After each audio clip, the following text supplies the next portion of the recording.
Assalamualaikum warahmatullahi wabarakatuh. Jumpa lagi Bapak Ibu bersama saya. Bagaimana kabar Bapak Ibu? Mudah-mudahan dalam keadaan sehat walafiat. Amin ya rabbal alamin.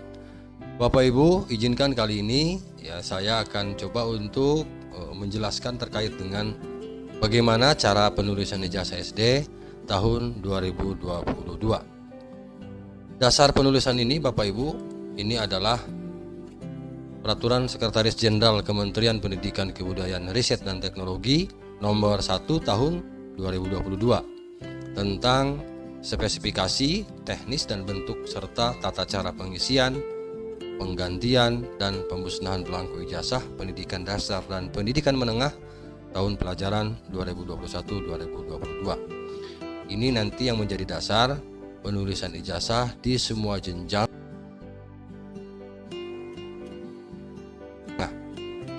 Kita lanjut Bapak Ibu. Untuk perbedaan penulisan antara tahun 2021 dengan tahun 2022 tahun ini memang ada sedikit perbedaan. Nanti kita coba untuk menjelaskan di mana letak perbedaannya dan bagaimana cara penulisan ijazah SD yang benar berdasarkan Persesjen tahun 2022. Kita lanjut Bapak Ibu ya.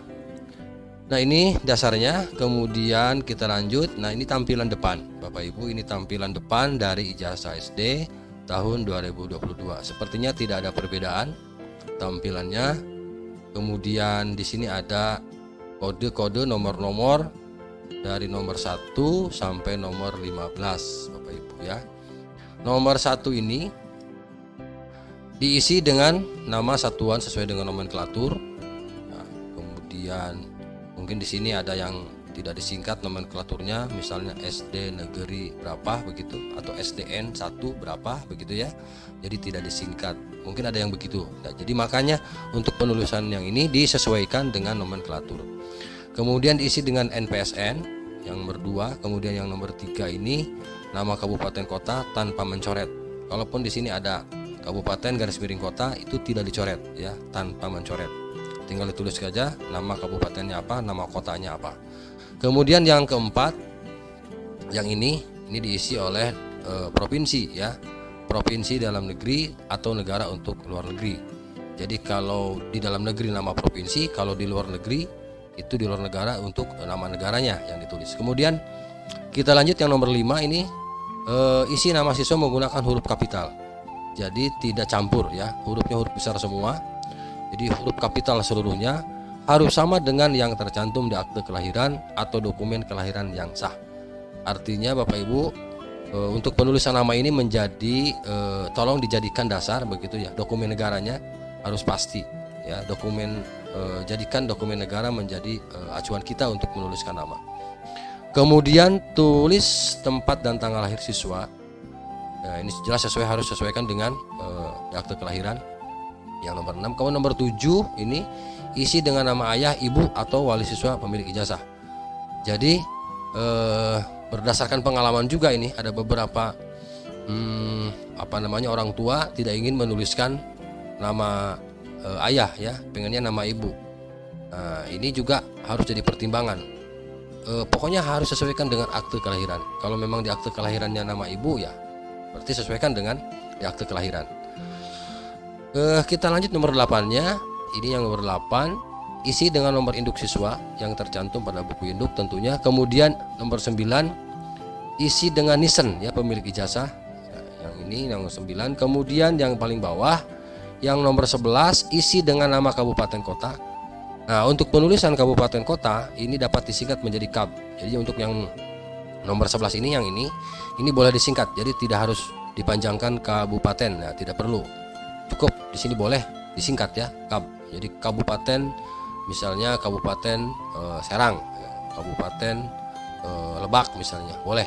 Kemudian yang nomor 12, isi dengan tanggal penerbitan ijazah oleh satuan pendidikan ya.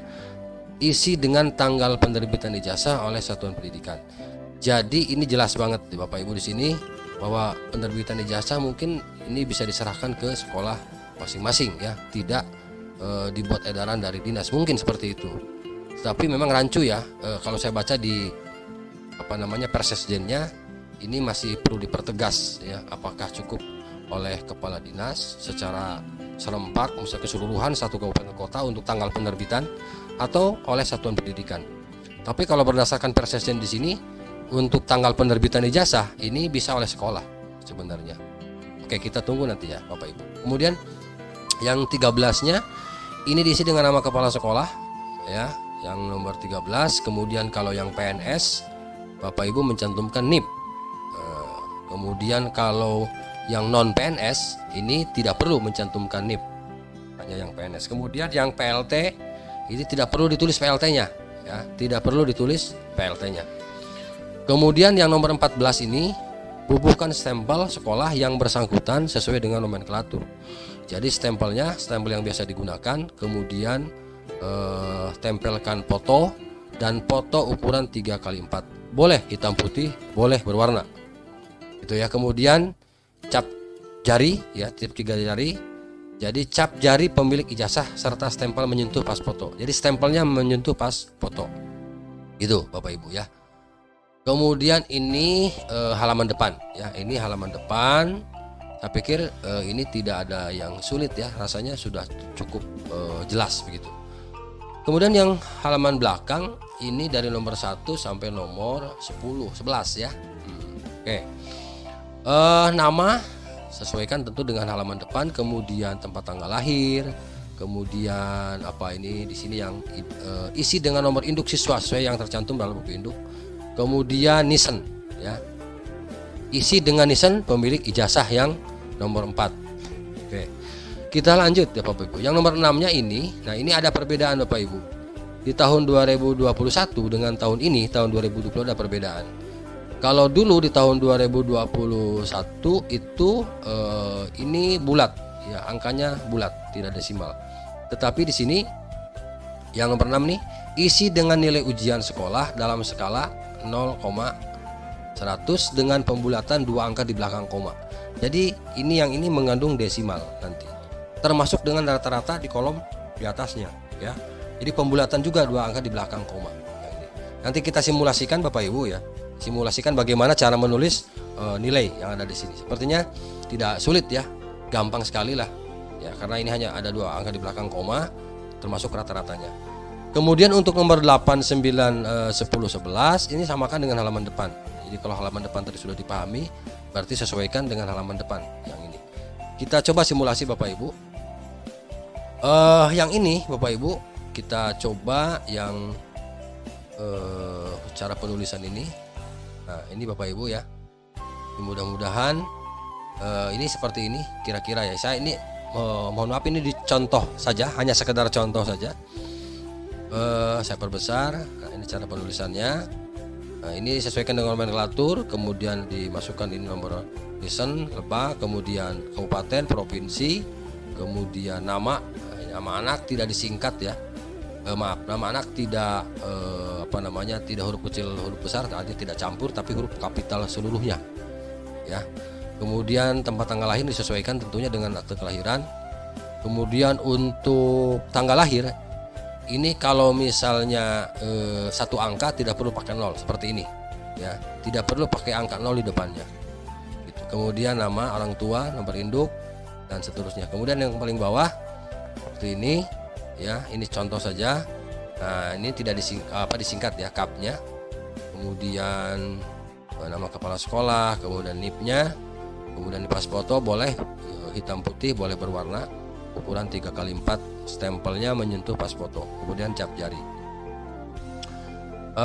Seperti itu Bapak Ibu. Kemudian kita lanjut yang belakangnya. Nah ini yang belakangnya, ini contoh bagian belakang nilai ya. Ini tidak ada kesulitan, tidak ada yang aneh ya.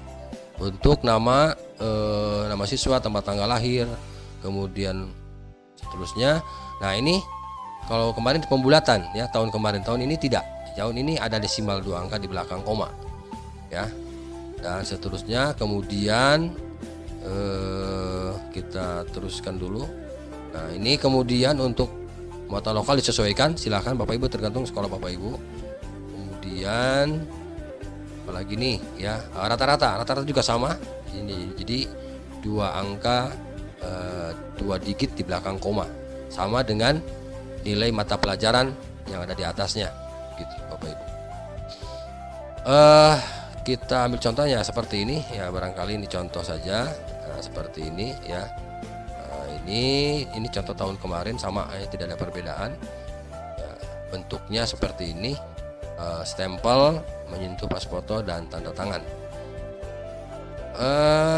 Barangkali itu Bapak Ibu ya, mudah-mudahan ini bermanfaat untuk cara penulisan ijazah tahun 2022. Terima kasih, mudah-mudahan bermanfaat. Apabila ada hal-hal yang kurang berkenan, mohon maaf, dan apabila nanti ada pertanyaan-pertanyaan, silahkan nanti di kolom komentar, boleh dituangkan di situ.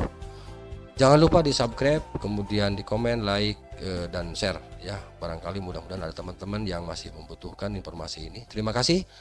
Salam hangat dari Kang Edi Channel. Assalamualaikum warahmatullahi taala wabarakatuh.